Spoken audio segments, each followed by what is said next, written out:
everybody, it's Holly from the Urban Homesteader, and today I'm standing with Melissa, who is with the Soil and Water Conservation District. And you guys remember I ordered some plants, and here they are. They arrived this weekend, and so I'm picking them up. But I thought it'd be fun for Melissa to describe what I ordered, because I didn't even know what was going to come in this package. Yeah, that's great. So we are with the Crow Wing Soil and Water Conservation District, and every year we do an annual plant and tree sale.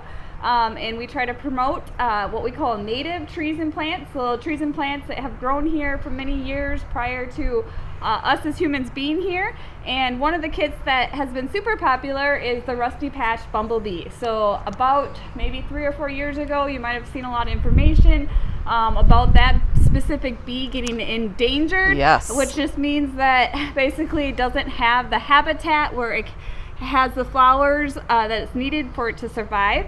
And so we have some plants that are great for those bees.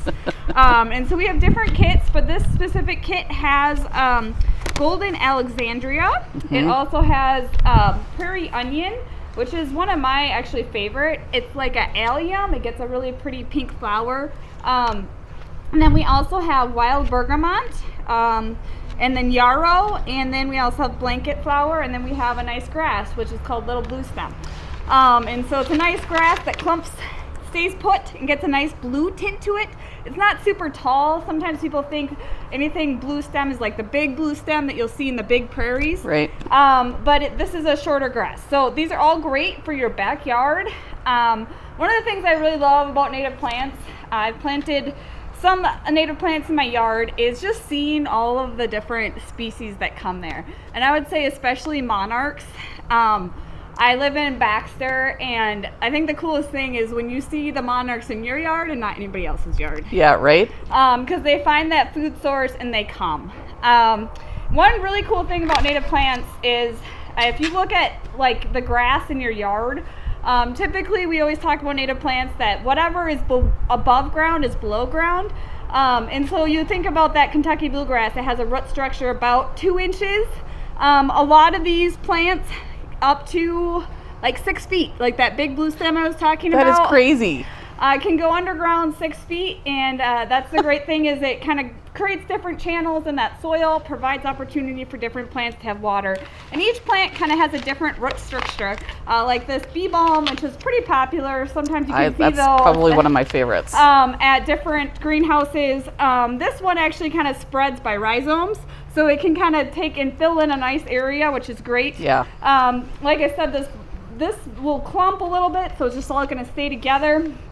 But each of them have different root structures and characteristics that different bugs and bees and then also birds like. So for example, you don't have this, but I have purple coneflower, which is another really great native plant. Yep. And we'll see all kinds of birds eating those seeds in the fall, or we'll see birds kind of come in and then also hummingbirds they're too. moving that around then once they're eating that. We all know what happens. Yep. Through their system it goes, and then they're planting it otherwise. Yep. Yeah. That also the wild bergamot, the hummingbirds like them too. Perfect. So I have a pink variety at my house, which isn't the native, it's a brighter pink, and that hummers just love that. And then you also get what is that called? It looks like a hummingbird, but it's not, but it's like a moth. It's like a moth hummingbird. Yes, I know what you're talking about. I can't think of the name of it either, but I've they seen have them. also seen my native plants and just love to kind of cherish that. So I shouldn't expect only to see the Rusty Patch Bumble Bee, but I should be expecting to see all sorts of creatures. Yes, and the great thing about these kits is that they do try to provide you a variety of typically different heights and different blooming times. Right. Because that's, we all like to have something blooming throughout the season. Yes. And so I think that's one great thing I would just say is, with native plants, you're not going to get as beautiful flowers as you would with your annuals. Yeah. And that's okay because they provide a different function. True. And then these plant kits, the first year they sleep, the next year they creep, and the third year they leap. So if you just kind of keep that in the back of your mind. That's hard. That's hard for somebody who's impatient. Yes. And wants instant gratification of the plants. Yes. So the first year, some of these might flower, especially like this bergamot or coneflower. Yep. Coneflower is usually one that will go right away, or black-eyed Susans. But the rest of these, it'll take a little bit for them to kind of get to full speed. Yeah. And I mean, I know that. It's hard. Yeah. Yeah, we all want to see those bright red flowers Yes. like this time of year. And but I would say usually the natives do the best in July and August. And so that's when you really start to see the stuff kind of Going crazy. Going crazy, yep. Okay. You had mentioned earlier, because I looked at this package and I thought, oh my gosh, I have so much space to fill. And I kind of went into a little bit of panic. I am well aware that I am going to not be able to fill it all probably this year. But what was your statement about each plug takes up? Yep, so typically we try to do 18 inches to a foot apart per plug. Per plug. So that's, that's quite a bit. 36 plants in these kits. And then we also recommend typically groups of 3, or try to plant, if you're not super familiar with plants, right? Some people are like, they know their weeds, they're used to the garden, they're out there, and they know, but other people are like, I don't know if this is a weed, I don't know if this is native. So that's why we recommend like groups of 3, and even just leave these stickers by them so you know what you're kind of expecting. And that will help with the weeding. So I know when I placed my order, I was very excited to do that, but then realized I don't know what I'm getting. So today is when I found out what I'm getting. So I was trying to map out my plan, but very hard to do when you don't know what you're getting. So guess what I'm going to do when I get home? I'm not gardening today. It is far too cold. Clearly, we are dressed for what seems to be winter, never-ending winter. But that's my plan. I'm going to make a plant plan.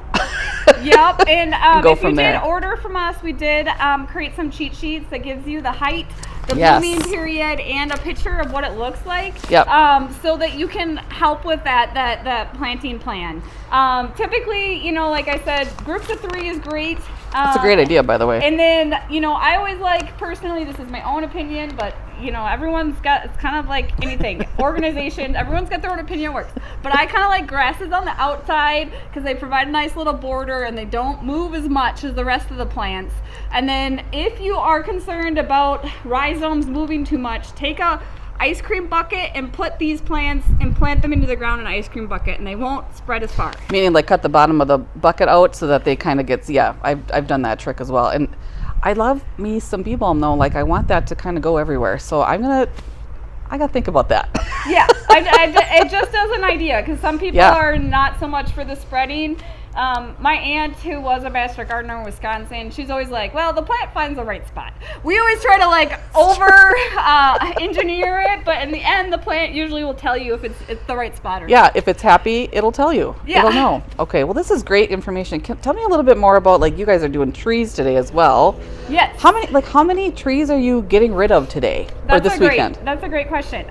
So we have about 26,000 seedlings. They're small.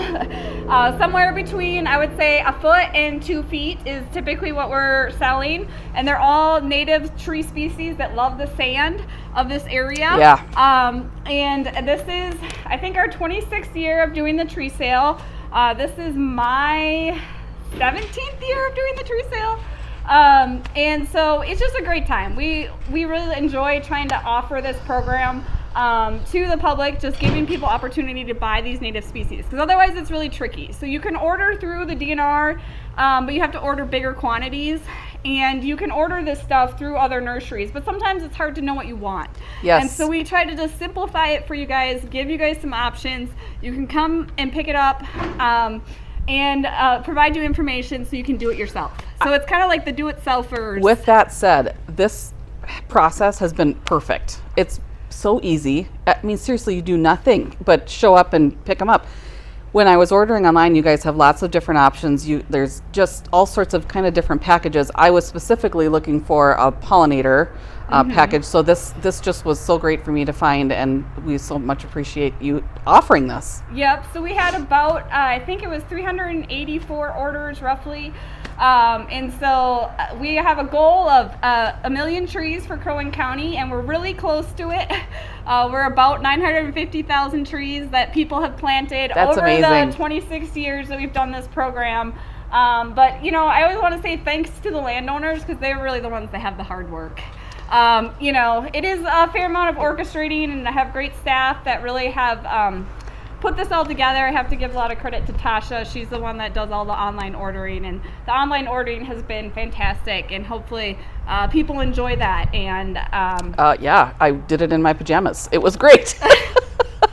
So we hope to continue providing this service to the public, and if you're not on our newsletter, usually in January is when we start just selling these items.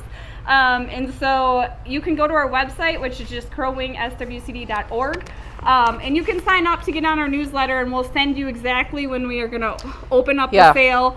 And we, on our shop page, have all the items that we typically sell. So that's exactly how it landed for me too. I was part of the newsletter, got the notice, jumped on it, placed my order, which I feel like it was really, really, really cold the day I placed an order, and it was a little bizarre to be placing an order for plants when it is in the dead of winter, and here we are still today. But anyway, I mean, it was just great. So we thank you for doing what you guys do. And and if other people have any questions about you know, what to plant or other options, you know, you might have missed the sale, you can definitely give our office a call, 218-828-6197. Nice. And we'd definitely be willing to share with you different resources that might be able to help you do something yet this summer. Sounds amazing. Thank you again.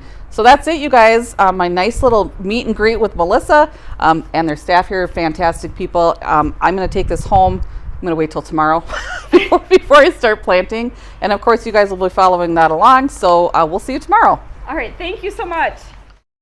Well, hi, everyone. It's been a couple of days since we were chatting with Melissa at the plant pickup. And first of all, I should probably introduce Terrence. Terrence is the newest addition to the homestead. His job is to hold the pollinator sign. I thought it'd be fun to add him to the mix of the chaos around here because I wanted people who are walking past to actually stop and read, and I thought that they would notice him. And I know that they notice him because the neighbors and myself have been caught off guard thinking that there is a stranger lurking about in the yard. So Terrence, you're doing a great job. Keep it up. Anyway, I just wanted to give a shout out to Melissa. She and the crew at the Soil and Water Conservation District, amazing people, an amazing program. If there is anything that you guys are interested in, please reach out to them.